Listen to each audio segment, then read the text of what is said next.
Back in the early 1900s, cars rolled off the line with zero interest in shelter.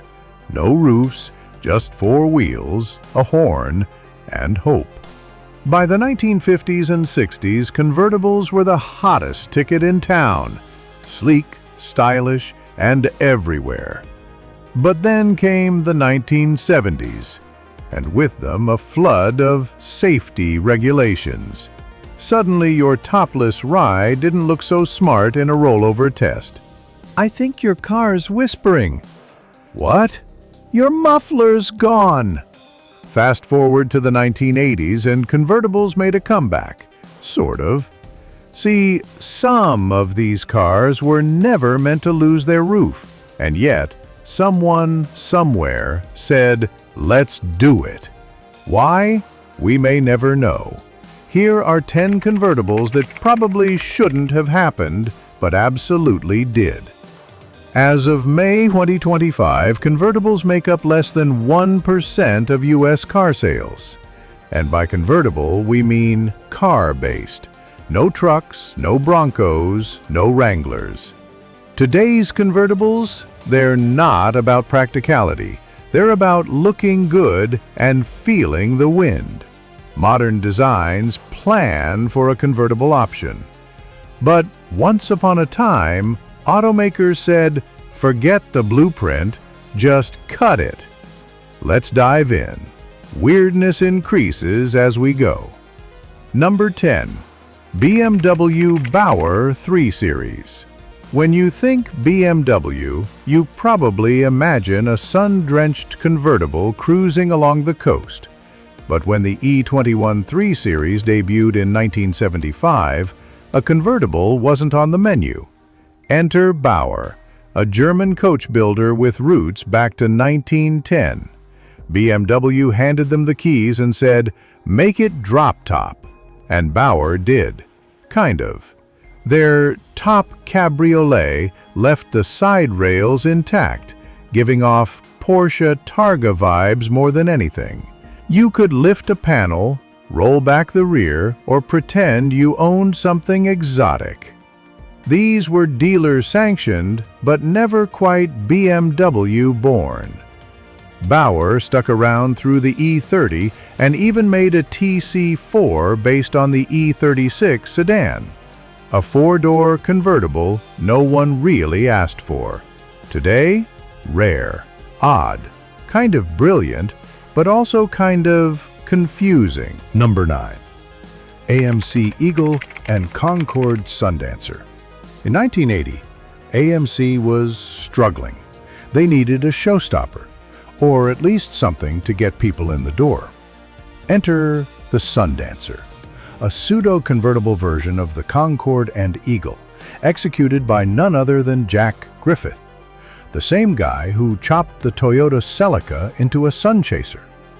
Unlike true convertibles, these kept a hard fiberglass roof over the front seats with a fabric rear.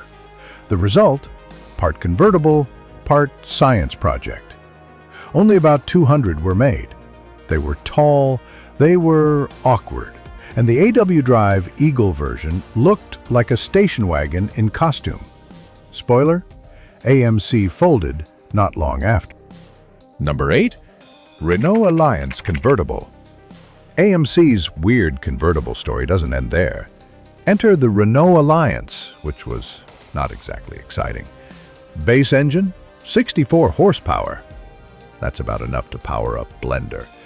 But hey, it was Motor Trend's Car of the Year once. So, of course, they chopped the roof off. Built in Wisconsin with help from ASC, American Sunroof Corporation, the Alliance convertible arrived with fanfare and flimsiness. Even the GTA version couldn't save it. Quality nosedived. Gas got cheap.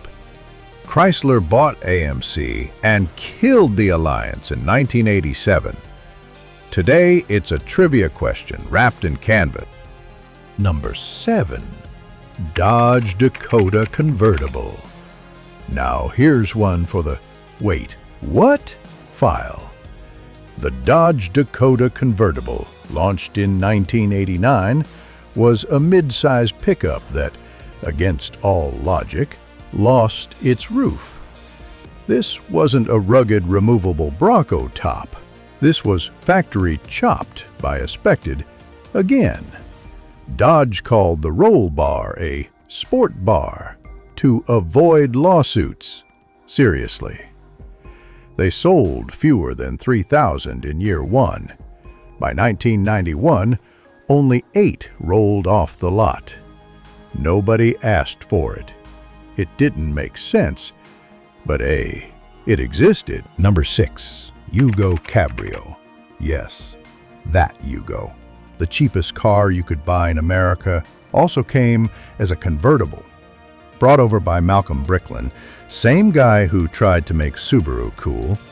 The Yugo Cabrio still used the basic 1.3-liter engine with 61 horses trying their best. List price? Nearly $9,000, double the base hatchback. Only 500 were built. Less than 100 made it to the US before Yugoslavia broke out in war.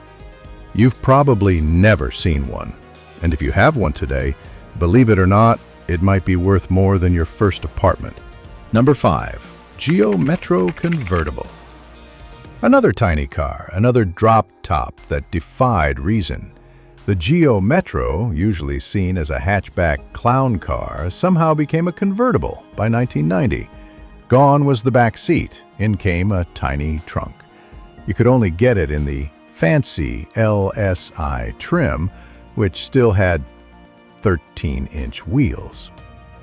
It got 50 mpg, but also zero respect. Cost? Over $11,000, nearly double the base model. At least it wasn't a Yugo? Number 4. Mitsubishi 3000 GT Spider. This one's different. The 3000 GT was fast. It was sexy. It was also heavy. Then they added a power retractable hardtop in 1995. Years before that was cool. It looked awesome. It worked. But it cost $57,000, weighed like a freight train, and had no trunk space with the top down. Still, only 1,034 were ever made, and it paved the way for future hardtop convertibles. Props for effort. Docked for timing. Number 3. Chrysler PT Cruiser Convertible. The PT Cruiser is already a design enigma. Add a chopped roof, and it became, well, worse.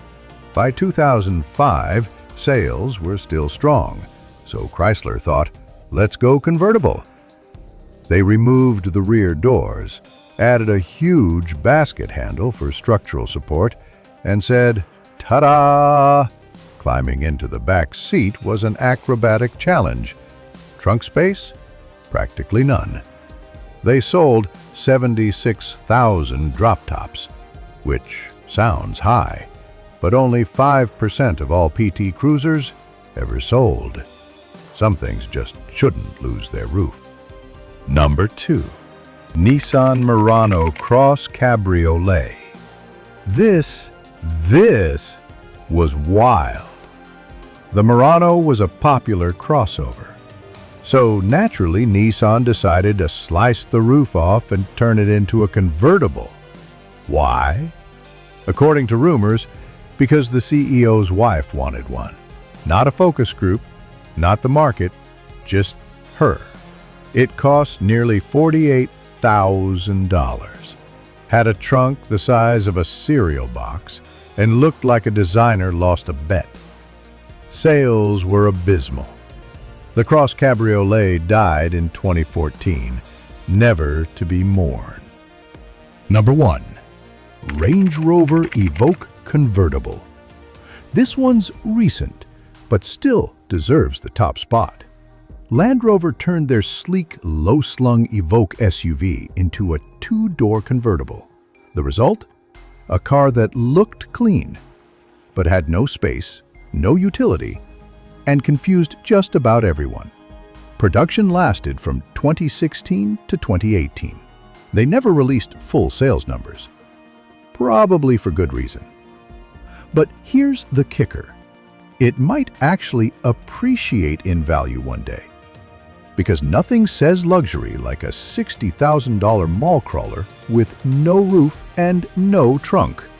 Some convertibles are icons. Others are just experiments. Glorious, misguided, wonderful experiments. If you liked this breakdown, give the video a thumbs up and hit subscribe. And if you ever owned a weird, rare convertible from the 70s to 2000s, I want to hear about it. Drop a comment below. Until next time, keep your top down and your standards up.